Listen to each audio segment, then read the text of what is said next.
오늘 부활의 날이 밝았습니다. 우리 옆에 계신 분들과 또 앞뒤로 계신 분들과 함께 인사하겠습니다. 예수님 부활하셨습니다.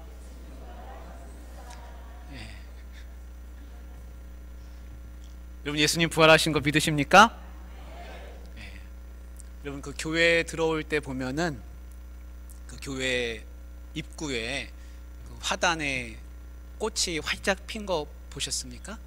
예. 저는 그 꽃이 죽은 줄 알았습니다. 왜냐하면 겨울에는 이파리 하나 없이 그냥 앙상한 나무 막대기 하나 꼽혀져 있는 것처럼 분명하게 그렇게 있었거든요. 근데 겨울 내내 이제 움츠리고 있다가 따뜻한 온기가 들어가고 봄 날씨가 되니까 잎이 다시 생겨나고 꽃도 활짝 피었습니다. 그래서 부활이라고 하는 것은 멀리 있는 것이 아니라 우리 교회 앞에 화단에서도 확인할 수가 있습니다. 여러분의 집에서도 확인하실 수 있습니다. 밤이 되면은 식구들이 다 방으로, 각자 방으로 들어가죠. 다 잠자러 들어갑니다. 그리고 아침이 되면 한 사람씩 한 사람씩 일어나서 돌아다니기 시작합니다. 다 몽롱한 상태로 다니다가 조금 시간이 지나면은 다 이제 정신이 나서 집안에 생기가 돌기 시작하죠. 그래서 부활이라고 하는 것은 멀리 있는 것이 아니라 우리 주변에 있고 내 집에도, 그리고 침상에서도 일어나는 것입니다. 어제 저녁에 주무실 때 다 의식이 없으셨잖아요. 다 의식 잃으셨잖아요. 그죠? 근데 아침에 일어나 보니까 시간이 언제 지나갔는지 밤이 새벽이 지나가고 새 아침이 됐습니다. 그래서 부활은 멀리 있는 것이 아니라는 겁니다. 여러분, 병원에 가면 더 리얼한 부활 사건들이 많습니다. 중환자실에 아무 의식 없이 들어갔던 사람이 의식을 되찾고 깨어나는 겁니다. 여러분, 위 내시경 자주 하시죠? 2년마다 1년마다 하시잖아요. 그런데 수면 내시경 하시는 분들 많이 있으실 겁니다. 분명히 내가 잠들었습니다. 근데 깨어보니까 회복실에 들어있는 겁니다. 뿐만이 아니라 요즘에는 의술이 발달해서 맥박이 없는 사람도 이 전기 충격을 가해서 다시 살아나는 경우도 많이 있다 그럽니다. 여러분, 부활은 멀리 있는 게 아닙니다. 중환자실에 가도 있고 수술실에 들어갔다가 회복실에 나오면 다시 부활이 있는 것입니다. 예전에 제가 섬기던 교회에 90 넘으신 노모를 모시던 장로님이 계셨습니다. 근데 그 댁에 가면은 방에 그 병원에서 쓰는 병원 침대가 있습니다. 그래서 그 어머니는 거기서 주무시고 그 침대에서 식사하시고, 화장실은 못 가시니까 그 장로님하고 부인 되시는 권사님이 화장실 처리를 다 해주시고, 그렇게 이제 어머니를 모셨습니다. 근데 교회에 있는데 전화가 왔습니다. 그 부인 권사님이 목사님 지금 집으로 빨리 오셔야겠다고, 어머니 돌아가시는다고. 그래서 긴장을 하고 성경책을 들고서 교회 옆에 그 장로님 댁이 있었는데 막 뛰어갔습니다. 갔더니 분위기가 그런 분위기가 아닌 거예요. 너무 평온합니다. 그래서 괜찮으시냐고 그랬더니 하시는 말씀이 괜찮다고. 그래서 좀 전에 돌아가신다 그래가지고 어떻게 되는 줄 알았다고. 근데 그 권사님이 이제 하시는 말씀이, 그 어머니도 권사님이시거든요. 어머니가 나 죽는다, 나 죽는다, 빨리 불러라, 불러, 전화해라, 교회로 전화해라, 나 죽는다, 나 간다, 그래가지고 전화했다는 겁니다. 근데 가니까 주무시고 계시더라고요. 그러더니 조금 지나니까 이제 깨어나셨습니다. 그래서 괜찮으시냐고 그랬더니 괜찮다고 고개를 끄덕끄덕 하세요. 기도해 드릴까요? 그랬더니 그렇다고. 그래서 기도해 드렸습니다. 그 집을 나오려고 그러는데 그 권사님이 그러십니다. 자주 있는 일이니까 너무 신경 쓰지 말라고. 자꾸 가끔씩 나 죽는다 죽는다 소리 잘 하신다고. 그 90 넘으신 노모 권사님은 자꾸 부활하시는 것이죠. 돌아가시려고 하시다가 다시 살아나시고 다시 살아나시고. 그것이 이제 우리가 늘 부활하는, 경험하는 부활인 것입니다. 그래서 부활은 멀리 있는 것이 아니라 우리 주변에 주의 깊게 둘러보면 늘 있는 이야기라는 것입니다. 그렇지만 사실 예수님이 부활하신 사건은 우리가 늘 경험하는 이런 부활하고는 전혀 다릅니다. 예수님은 완전히 죽으셨습니다. 2000년 전에 완전하게 십자가에서 못이 박혀 죽으시고 창에 찔려 죽임을 당하셨습니다. 그런데 그 주님께서 지금도 살아계십니다. 부활은 영원한 생명을 얻는 것입니다. 부활은 살아났다가 또 죽는 게 아닙니다. 부활은 한 번 살아나고 영원히 사는 것이 부활입니다. 그 성경에 보면 이 부활 사건하고 비슷한 이야기가 나사로 이야기입니다. 나사로가 병이 들어서 죽게 됐습니다. 그래서 그 여동생들이 오라버니를 이제 장례를 지냈습니다. 그 지역은 돌 무덤을 파서 이제 그 시체를 거기다 안치하거든요. 그 돌 무덤에다가 시체를 안치하고 돌 무덤을 막아놨습니다. 근데 예수님이 뒤늦게 도착하신 겁니다. 예수님이 돌 무덤을 열어라. 열었습니다. 그리고 사람들이 다 보는 앞에서 무덤 문을 향해서 외쳤습니다. 나사로야, 나와라! 그랬더니 나사로가 걸어 나오는 겁니다. 나사로는 다시 살아났습니다. 예수님의 음성을 듣고 다시 일어났습니다. 나사로가 다시 살아난 것은 기쁜 일이죠. 그러나 나사로의 이 모습이 온전한 부활은 아닙니다. 왜냐하면 나사로는 나중에 또 죽기 때문입니다. 부활은 잠깐 살아나는 게 아닌 것입니다. 병원에 가서 심장이 다시 전기 충격을 받아가지고 살아나는 것이 부활이 아닙니다. 그거는 소생하는 것이죠. 그렇지만 예수님이 우리에게 보여주신 부활은 뭐냐면 영원한 생명입니다. 이 영원한 생명을 여러분 마음에 믿으시고 간직하시고 소망하시기를 바랍니다. 오늘 이 부활의 이야기 조금 말씀을 드리면 이렇습니다. 예수님이 십자가에서 돌아가셨습니다. 그거는 모든 사람이 보는 앞에서 확인이 됐습니다. 아리마대 요셉이라고 하는 사람이 빌라도한테 가서, 총독 빌라도에게 가서 시체를 내어달라. 그 나무에서 시체를 내어서 나에게 달라 그랬습니다. 그래서 빌라도 총독이 백부장을 시켜서 죽었는지 확인을 하라 그랬습니다. 그래서 확인을 거쳤습니다. 그리고 시체를 내어 주었습니다. 하얀 세마포로 예수님의 시신을 내려가지고 시신을 감쌌습니다. 그리고 아리마대 요셉이 가지고 있던 새 무덤에다가 예수님을 안치했습니다. 이 모든 일이 아주 급하게 이루어졌습니다. 왜냐하면 예수님이 돌아가신 시각이 한 오후 3시쯤이 됩니다. 그런데 해가 지면 어떻게 되느냐? 그러면 안식일로 들어가는 겁니다. 해가 지면 그때부터 안식일로 치는 겁니다. 그 안식일이 되면 아무 일도 못합니다. 장례를 못 지냅니다. 그러니까 그 해가 지기 전까지 빨리 예수님의 시신을 모셔서 무덤으로 안치하고 이 모든 작업을 다 해야 하는 것입니다. 그래서 서둘러서 이 일을 했습니다. 옆에 여인들이 같이 있었습니다. 향품을 발라야 되는데 그 향품을 바르지를 제대로 하지 못했습니다. 충분히 슬퍼할 수 있는 그 애도의 시간을 갖지 못한 겁니다. 그렇게 하고서 무덤 문은 닫혔습니다. 큰 돌 무덤으로 돌로 그 무덤 문을 막는 겁니다. 그게 이제 그곳에 장사 지내는 겁니다. 그리고 이제는 밤이 됐습니다. 안식일이 됐습니다. 하루가 지나갑니다. 그리고 드디어 이제 새 아침이 밝았습니다. 여인들이 생각하기를 우리가 시신에다가 향품을 발라야 되는데 그래야 썩는 냄새가 덜 나거든요.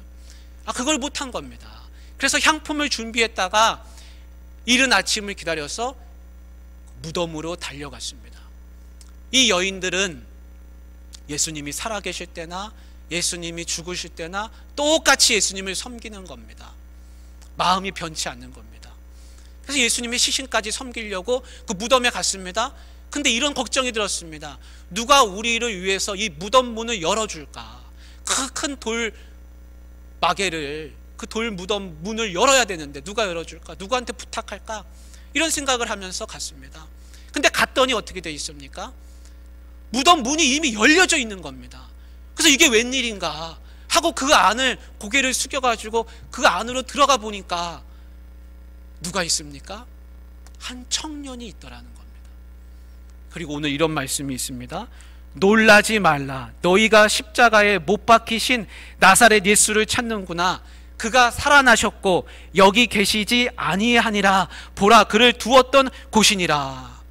세 여인은 너무 놀랐습니다. 큰 충격을 받았습니다. 예수님이 살아나셨다는 소식을 들었습니다. 그리고 예수님의 시신은 거기 없었습니다.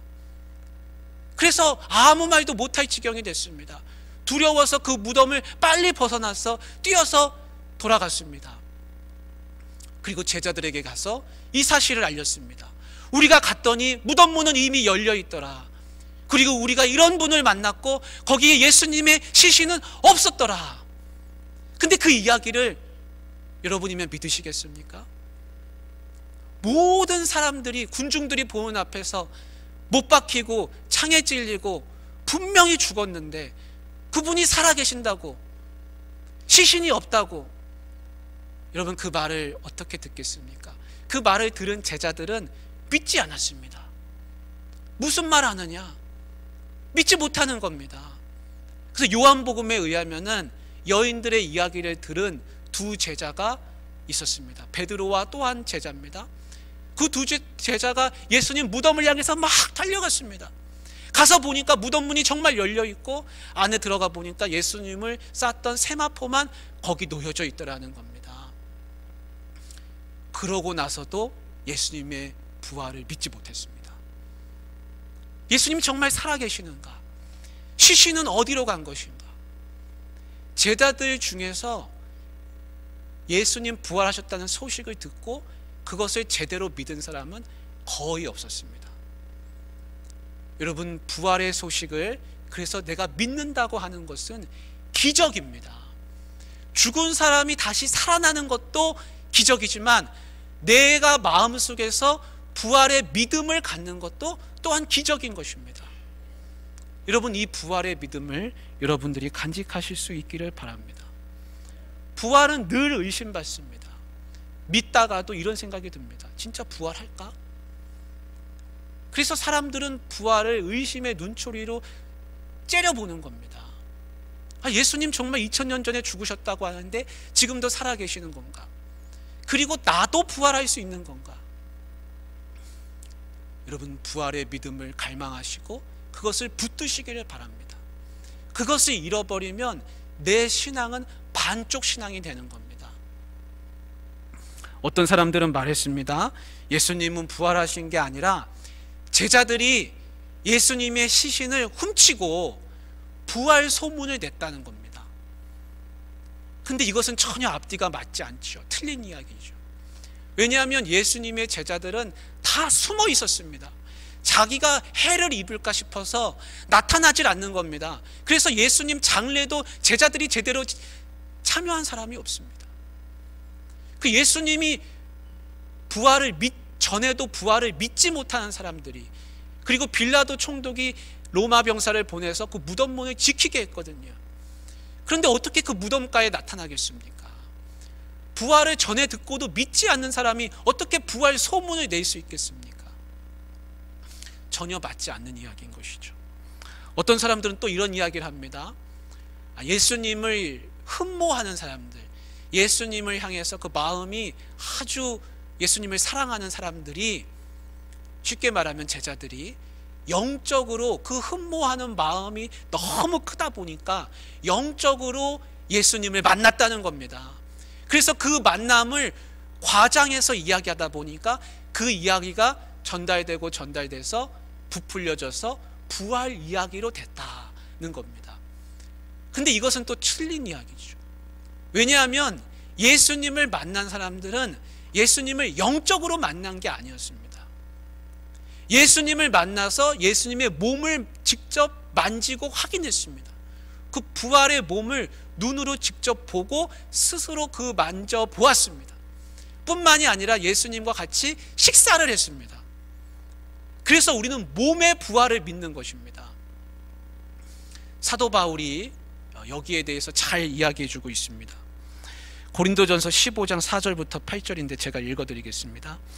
장사 지낸 바 되셨다가 성경대로 사흘 만에 다시 살아나사 게바에게 보이시고 후에 12 제자에게와 그 후에 500여 형제에게 일시에 보이셨나니 그 중에 지금까지 대다수는 살아있고 어떤 사람은 잠들었으며 그 후에 야고보에게 보이셨으며 그 후에 모든 사도에게와 맨 나중에 만삭되지 못하여 난 자 같은 내게도 보이셨느니라.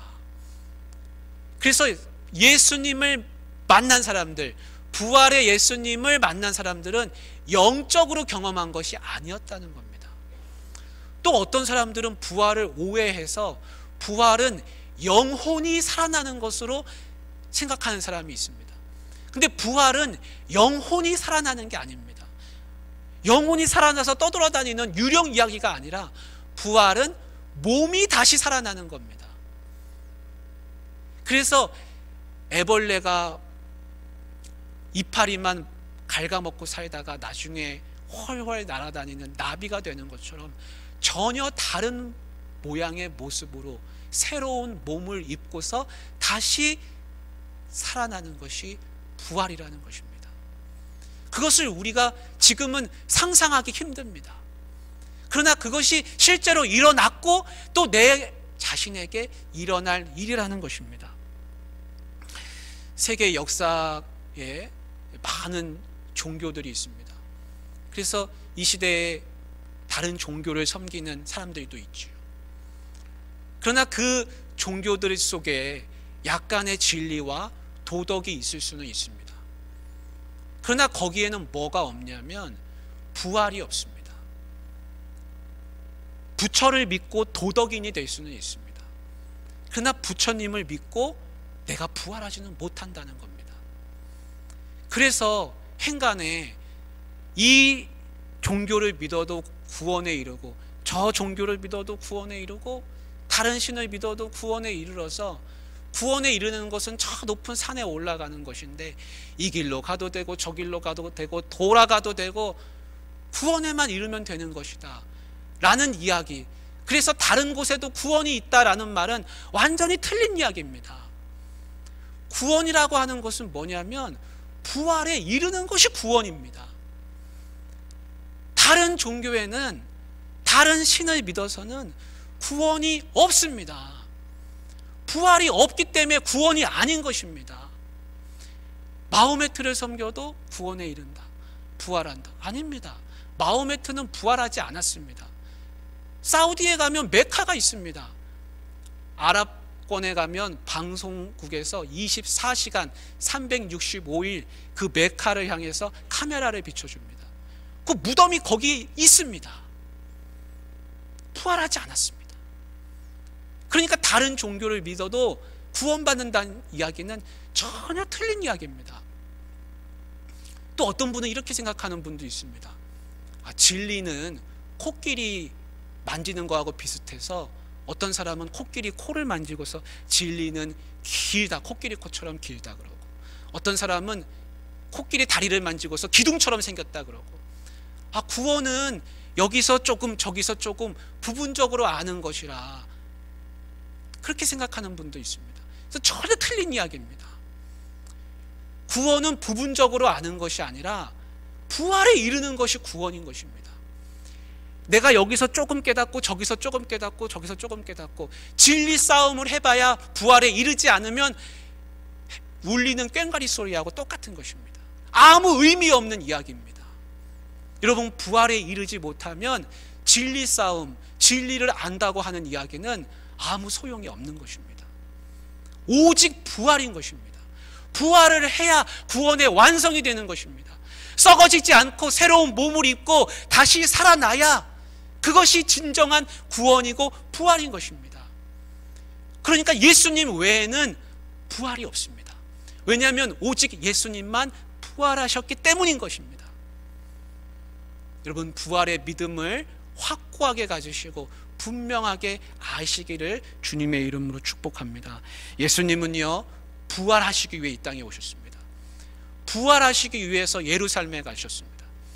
예수님이 공생애를 하시면서 세 가지 말씀하신 게 반복해서 하시는 게 있습니다. 그게 뭐냐면 내가 예루살렘에 가면 고난을 받고 죽임을 당하고 3일 만에 부활하리라 라는 말씀입니다. 제가 읽어드리겠습니다. 인자가 많은 고난을 받고 장로들과 대제사장들과 서기관들에게 버림받아 죽임을 당하고 제3일에 살아나야 하리라. 이 이야기를 마태복음에 3번, 마가복음에 3번, 누가복음에 3번, 복음서에만 9번이 기록되어 있습니다. 뭐라고요? 내가 죽고 다시 사흘 만에 살아나리라. 예수님은 모든 활동을 어디에 맞추셨냐면 죽고 부활하심에 맞췄습니다. 예수님이 이 땅에 오셔서 사랑의 말씀을 하시고 좋은 이야기를 해주시고 사람들을 고치고 치유하고 하나님 나라를 전파하시고 단순히 이것만 하시고 죽으셨다고 한다면 예수님은 많은 역사상의 성인들 중에 한 명으로 또 한 명의 성인으로 그냥 등록되는 겁니다. 그러나 예수님은 그런 분이 아닙니다. 예수님은 이 땅에 오시기를 죽고 부활하심이 부활이 있다는 것을 보여주시기에 오셨다는 겁니다. 나는 부활한다 말씀하셨고 실제로 그 몸이 부활하셨습니다. 예수님이 하신 말씀이 왜 다 진리가 됩니까? 예수님이 부활하셨기 때문에 진리가 되는 겁니다. 예수님이 부활하지 않으셨으면 예수님의 가르침은 그냥 좋은 가르침이구나, 그거 참 좋은 이야기였다 라고 그냥 생각되고 마는 겁니다. 그래서 예수님이 하신 모든 이야기는 이 부활이라고 하는 후레쉬를 비춰가지고 다시 살펴봐야 됩니다. 예수님 부활하셨구나. 그래서 예수님이 이 말 하셨구나. 그래서 예수님이 말씀하신 하나님 나라도 부활하심에 초점을 맞춰서 이해를 해야 됩니다.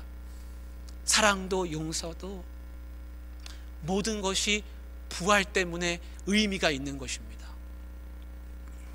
우리가 이 땅에서 썩어지고 이 우주의 먼지로 사라지기 위해서 이 땅에 있는 것이 아니라 우리는 부활할 몸입니다.